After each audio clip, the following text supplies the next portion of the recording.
la la la la la la la.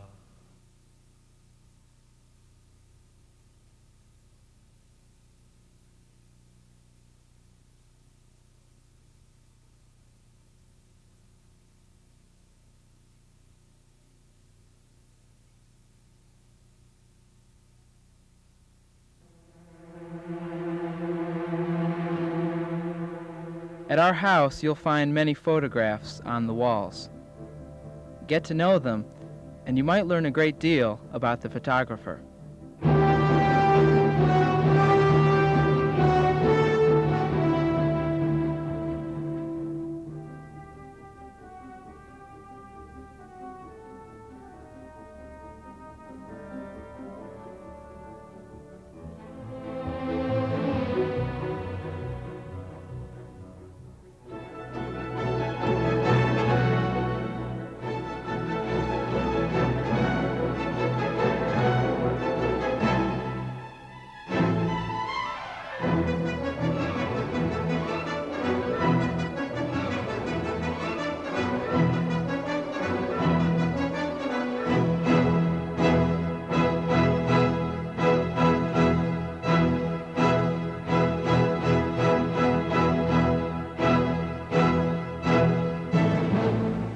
This is one of my favorite pictures, and it was taken at one of my favorite places. That's Ecola State Park on the Oregon coast. You can go there. Every time I've been there, the places look different, and there just seems to be pictures all over the place. That's my brother Robert there. He was taking a picture with his 4x5 view camera, and I hiked on behind him and looked like a nice shot, so I quickly set up with my 645 and snapped it. Well, my first remembrance of anything photographic was spending an evening with my friend, high school buddy, Jim Burgoon. He lived up the street on Hilton, and he got a little photography kit with some trays and some chemicals and some paper, and set up and mixed his chemicals and ran through some contact prints in his basement. And we did that together, and it looked kind of like a lot of fun, so I then did the same thing at home, and it just expanded and expanded from that point.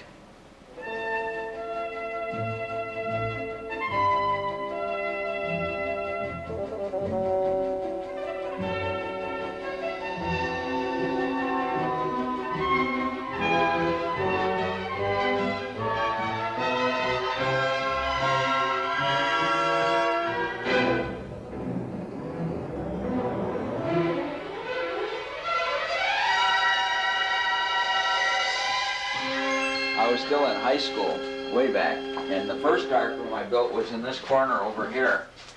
And I think the whole thing cost me maybe $2. Had really crummy walls, and light kept leaking in. That's a spooky corner. But $2 then is $200 now. One workbench, and I built my own metronome timer that clicked as a pendulum swung back and forth. So then I built this one over here now. Are we supposed to go in there? Well, It's scary. I'm not going in. Yeah. Enlarger was over there. This was a workbench, sink in here. Okay, any questions? What is that, soap? Blood of a Cocker Spaniel? Any questions? No, The finish on these benches really held up well. They didn't get messed up until Robert started using this one. Oh, no! My first enlarger I bought from Dodge downtown when they were on Huron, their old store there.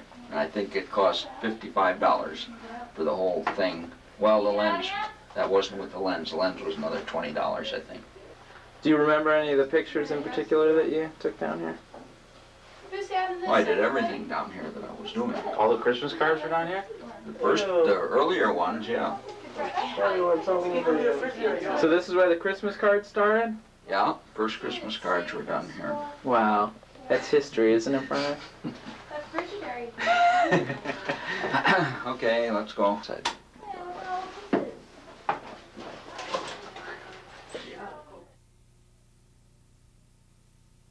This is my laundry room. We built the house in 1973. We wanted to have a laundry room on the first floor, so we built it here. It's a beautiful laundry room. It's supposed to have more shelves up there and shelves over here, but eventually it got this big black covering over this window, and over here we had this wonderful two-level table, and over here was this file cabinet thing, and then over here was this big enlarger because Vern turned this into his dark room from 1973 until 1992, I think. So whenever Vern wanted to do any photographic work, he would get some wooden pieces out of here and stick it over all of this stuff and put all of his trays on the wash machine and the dryer, and then he would put some washing things in here and some other washing things in here, right, Vern? Guess you forgot the, Importantest thing. no, the light, We used to close the Light door. and Yes, to keep the little kids from walking in when the light was. lights were out, I built a stick that would fit exactly between there and here, and I'd wedge it in place, and then they couldn't open the door and Because they spoil would like to pictures. come in and spoil. Did that happen often? We also A took a couple lot of times that things happened. here and plopped it under the door so that light wouldn't Oh, come yeah. through. This little platform fit over the wash tub, so it gave you a working platform there.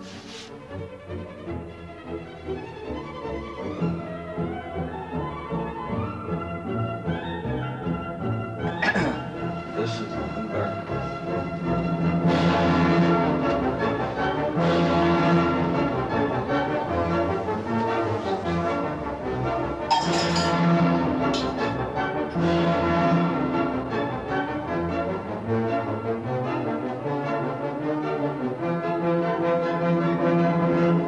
What's the favorite part of it, of being in the dark room? Oh, favorite part of being in the dark room. Well, I guess it's gotta be seeing the picture come up in the developer the first time after you print it, and then getting a print to look at it. And to look at the print and see how you did.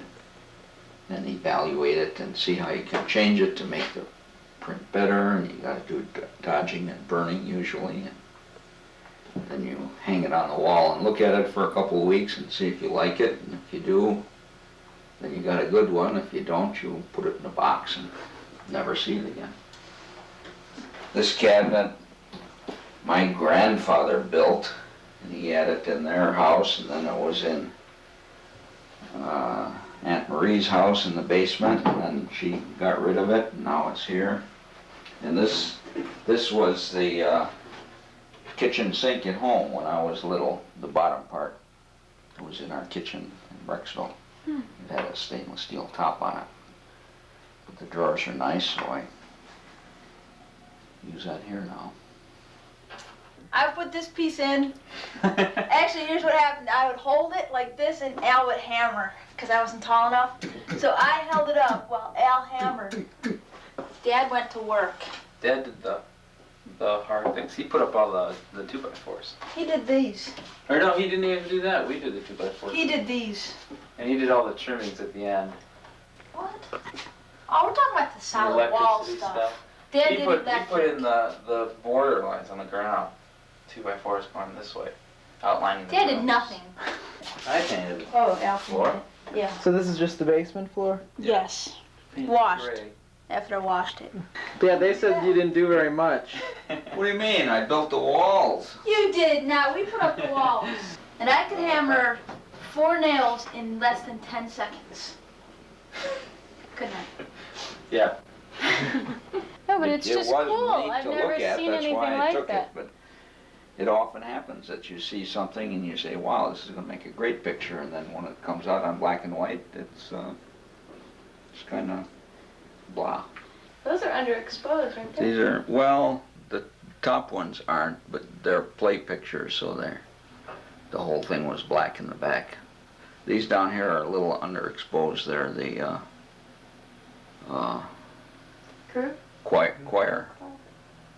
The OSU Glee Club, men's Glee Club. But I think I'll get a print from that, maybe. So how did you start doing the Christmas photograph? Oh, I don't know. I probably read in a photo magazine one time where somebody did that, and I started doing it, and I just did it every year after. Started in '53, and haven't missed a year yet. Let's look at those. All right. Dreaming of a white Christmas, just like the ones I used to know, where the treetops glisten and children listen to hear sleigh bells in the snow.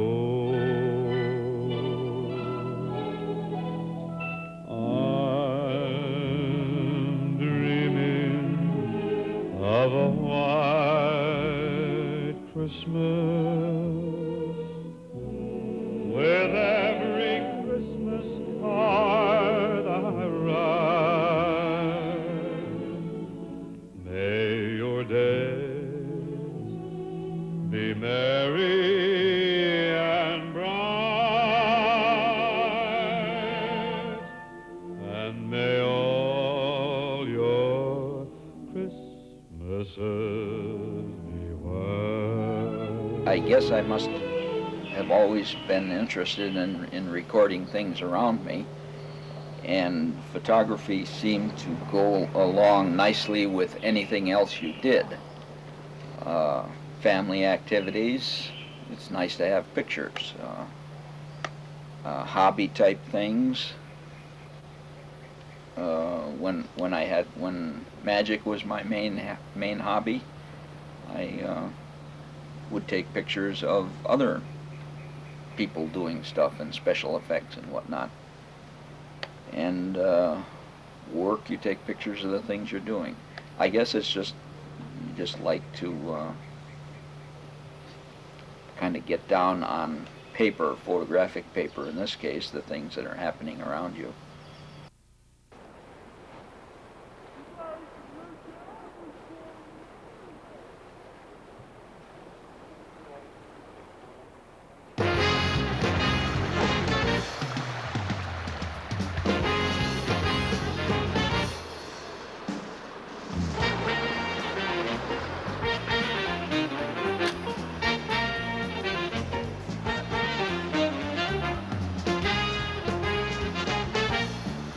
Taking one?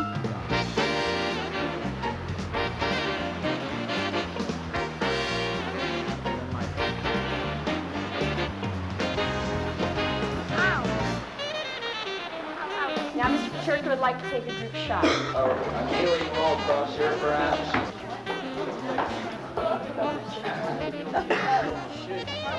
Is this a documentary about? Okay, we're ready for number one. Strike your pose and hold still. Let your hands go. Hey. Oh!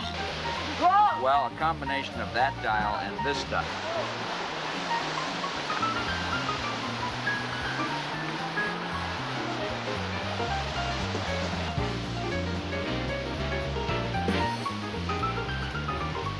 That rolls to the arrow here. Then you push this little dial in here because the spring is weak.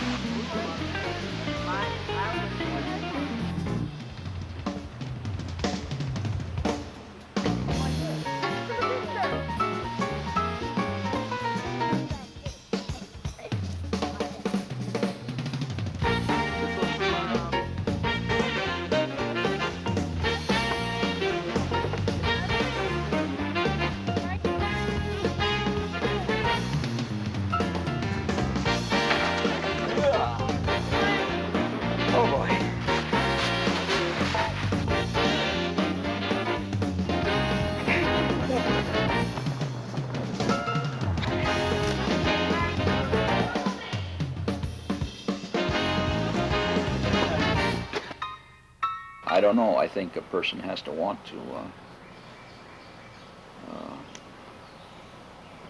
record the things around them to be interested and to want to take pictures. If you don't want it, then it's a chore, or you're just a snap shooter, and that's okay too. But it's a little more fun when you go deeper into it. At our house, you'll find a photographer. Get to know him, and you might learn a great deal about the photographs on the walls.